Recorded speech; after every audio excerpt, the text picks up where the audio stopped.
ఇశ్రాయేలీయుల దేవుడైన యెహోవా స్తుతింపబడునుగాక. ఆమెన్.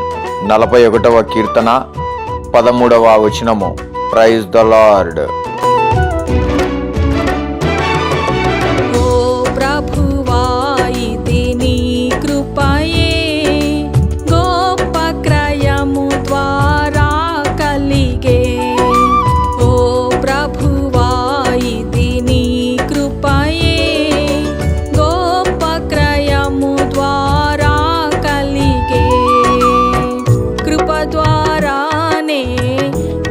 క్షమాపణ రక్తము ద్వారానే కలిగే, కృప ద్వారానే పాప క్షమా